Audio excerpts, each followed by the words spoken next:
नमस्कार दोस्तों, मैं मन जंगील स्वागत करता हूं आप सभी का हमारे इस यूट्यूब चैनल में। आज के इस वीडियो में मैं आपको बताने वाला हूं कि 4 धामों में से एक धाम उड़ीसा में स्थित जगन्नाथपुरी की यात्रा आप कैसे कर सकते हैं।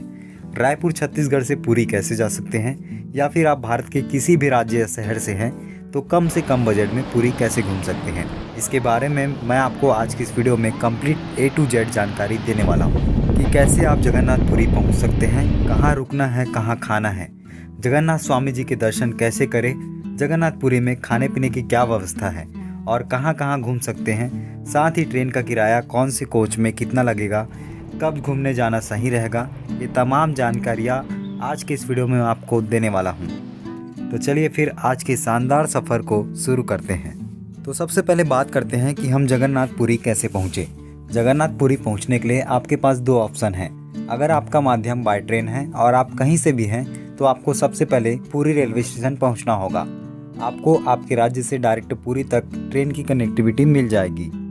और अगर ट्रेन की कनेक्टिविटी नहीं मिलती है तो आप भुवनेश्वर आ सकते हैं। भुवनेश्वर से ट्रेन चेंज करके या फिर बाय रोड बस से भी जा सकते हैं। भुवनेश्वर से पुरी की दूरी मात्र 60 किलोमीटर की दूरी पर है। मैं रायपुर छत्तीसगढ़ से पुरी गया था। रायपुर छत्तीसगढ़ से डायरेक्ट पुरी तक जाने के लिए एक डेली ट्रेन चलती है, दुर्ग पुरी एक्सप्रेस, जिसका ट्रेन नंबर 18426 है, जो कि दुर्ग से निकलकर शाम 5 बजे रायपुर रेलवे स्टेशन पर आती है और अगले दिन सुबह 9:05 में आपको पुरी पहुंचा देती है। रायपुर छत्तीसगढ़ से डायरेक्ट पुरी तक जाने के लिए आपको ट्रेन अलग अलग दिन के हिसाब से मिल जाएगा, जो कि आपको सामने स्क्रीन पर दिखाई दे रहा होगा। ट्रेन किराया की बात करूं तो अगर आप स्लीपर से जाते हैं तो 400 रुपये टिकट है। अगर आप थर्ड AC से जाते हैं तो 1090 रुपये टिकट है। सेकंड AC से जाते हैं तो 1560 रुपये टिकट है। और फर्स्ट AC से जाते हैं तो 2615 रुपये टिकट है। मैं जनरल बोगी से गया हुआ था तो मेरा टिकट 220 रुपये था। और दोस्तों, दूसरे ऑप्शन की बात करूं तो वो है आपका फ़्लाइट का। अगर आप फ़्लाइट के माध्यम से आना चाहते हैं तो आपका नियरेस्ट एयरपोर्ट है भुवनेश्वर का। भुवनेश्वर से पुरी आप बाय रोड भी आ सकते हैं या फिर आप बस के द्वारा भी आ सकते हैं। बस में आपको 100 रुपये टिकट लगेगा, जो कि लगभग 2 घंटे में आपको पुरी पहुंचा देगा। चलिए दोस्तों, अब हम पुरी पहुंच चुके हैं। अब बात करते हैं कि पुरी में हम कहाँ रुके। पुरी रेलवे स्टेशन से जगन्नाथ जी के मंदिर की दूरी लगभग 2 किलोमीटर के आसपास है। आपको स्टेशन से बाहर निकलते ही ऑटो टैक्सी मिल जाएगा, जिसमें अगर आप प्राइवेट जाते हैं तो ऑटो वाले लगभग आपको 100 से 150 रुपये लेगा। और अगर आप शेयरिंग में जाते हैं तो आपको मात्र 30 से 40 रुपये लगेंगे। मुझे शेयरिंग में ऑटो नहीं मिल रहा था, इसलिए मैं पैदल ही गया। तो अब बात करते हैं कि पुरी में आप कहाँ रुक सकते हैं। वैसे तो पुरी में स्टे करने के लिए 2 ऑप्शन हैं। मैं दोनों ऑप्शन आपको बताऊंगा। सस्ता से सस्ता भी होगा और महंगा से महंगा भी होगा। वो आपके बजट के अनुसार आप स्टे कर सकते हैं। तो दोस्तों, पहला तो ये है, अगर आप मंदिर के पास या फिर मंदिर जाने वाले रास्ते पर होटल या धर्मशाला लेते हैं तो आपको 200 से 500 रुपये तक धर्मशाला मिल जाएगा। अगर होटल की बात करूं तो आपको 500 से 2000 तक अच्छा से अच्छा सुविधा युक्त होटल मिल जाएगा। डिपेंड ये करता है कि आप कौन से सीज़न में घूमने जाते हैं। अगर आप रथ यात्रा के समय जाते हैं या फिर कुछ फेस्टिवल के समय जाते हैं तो आपको होटल के रूम का कॉस्ट थोड़ा सा ज़्यादा देना पड़ सकता है। और दूसरा ऑप्शन है दोस्तों, मंदिर के आसपास रुकने के लिए मंदिर ट्रस्ट का भक्त निवास, जो कि मंदिर परिसर के आसपास ही है, जिसका नाम है नीलाद्री भक्त निवास, श्री पुरुषोत्तम भक्त निवास, गुंडीचा भक्त निवास। इन तीनों भक्त निवास में आप अपना ऑनलाइन बुकिंग इस वेबसाइट के माध्यम से करवा सकते हैं, या फिर अगर आप ऑनलाइन नहीं करवाना चाहते तो ऑफलाइन भी करवा सकते हैं। दोस्तों, अगर इन तीनों भक्त निवास के रूम कॉस्ट की बात करूं तो आपको 800 से लेकर 1200 तक के रूम अच्छे से अच्छे मिल जाएंगे। तो दोस्तों, ये तो था मंदिर के आसपास रुकने की व्यवस्था। अब मैं आपको पुरी बीच के आसपास रुकने की व्यवस्था के बारे में बताता हूँ। अगर आप बीच का आनंद उठाना चाहते हैं और बीच के आसपास होटल लेना चाहते हैं तो आपको वहाँ पर भी बहुत सारे होटल और रिजॉर्ट मिल जाएंगे, लेकिन वहाँ पर आपको व्यू पॉइंट के नाम से थोड़ा सा ज़्यादा रेट देना पड़ सकता है होटल का, जो कि लगभग 1000-1200 से लेकर 1500 से 4000-5000 तक के होते हैं। और दोस्तों, मैं आपको बता दूं, पुरी बीच और जगन्नाथ स्वामी जी का मंदिर लगभग 2 किलोमीटर के आसपास ही है। ये आप पर डिपेंड करता है कि आप पुरी बीच के आसपास रुकना चाहते हैं या फिर मंदिर के आसपास रुकना चाहते हैं। तो अब बात करते हैं जगन्नाथ प्रभु का दर्शन कैसे करें। दोस्तों, अक्सर लोग जब आते हैं तो सबसे पहले समुद्र के खारे पानी से स्नान करते हैं, उसके बाद प्रभु का दर्शन करने जाते हैं। ठीक मैंने भी वैसे ही किया। सबसे पहले पुरी पहुंचा और पुरी पहुंचने के बाद गोल्डन बीच गया। गोल्डन बीच में एंट्री लेने के लिए टिकट कटवाना पड़ता है, जिसमें आप सिर्फ विजिटिंग टिकट लेते हैं तो आपको 20 रुपये चार्ज देने पड़ेंगे, जिसका वैलिड 3 घंटे का होता है। इसी के साथ अगर आप 50 वाला टिकट लेते हैं तो उसके साथ आपको चेंजिंग रूम भी मिलेगा। साथ ही अगर आप बीच के पास चेयर में बैठकर बीच का आनंद लेना चाहते हैं तो आपको चेयर का अलग चार्ज देना पड़ता है।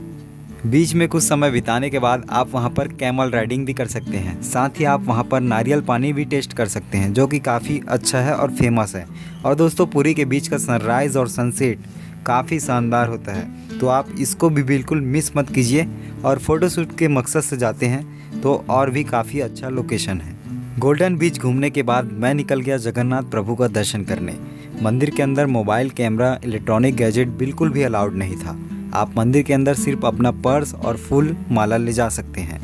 मंदिर के बाहर बहुत सारे दुकान हैं जहां से आप नारियल फूल माला खरीद कर वहाँ अपना कीमती सामान रख सकते हैं, या फिर मंदिर के बाहर ही मंदिर के पास काउंटर बनाया गया है जहां आप अपना मोबाइल रख सकते हैं और टोकन प्राप्त कर सकते हैं। साथ ही साथ दोस्तों, आपको मंदिर परिसर में ही जूते चप्पल काउंटर मिल जाएंगे जहां पर आप अपने जूते चप्पल रख सकते हैं।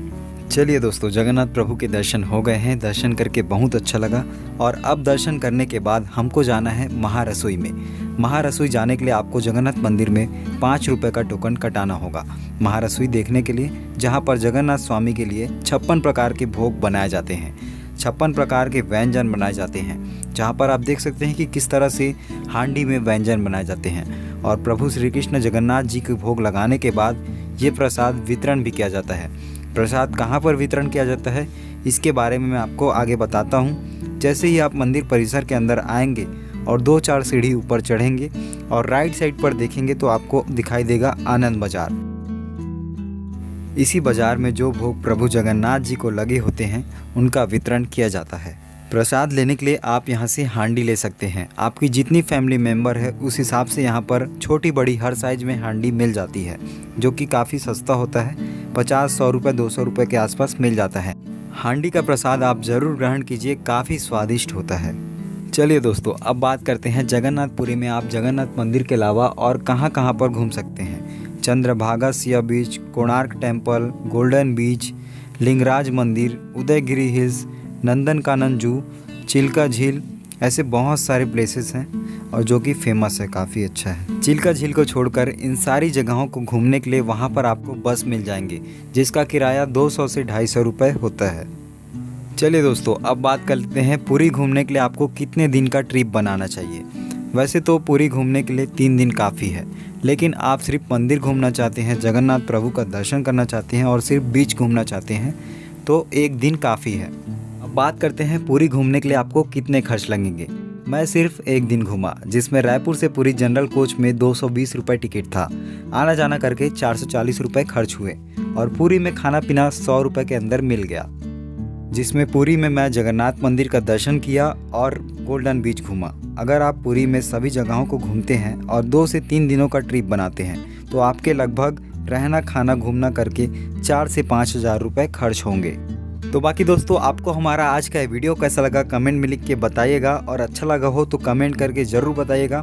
और साथ ही साथ अभी तक आपने हमारे इस चैनल को सब्सक्राइब करके नहीं रखा होगा तो सब्सक्राइब भी कर लीजिए, ताकि आपको ऐसे ही कम से कम बजट में घूमने की वीडियोज़ मिलते रहें। और मिलते हैं बहुत जल्द नेक्स्ट वीडियो में, तब तक के लिए जय हिंद, जय भारत।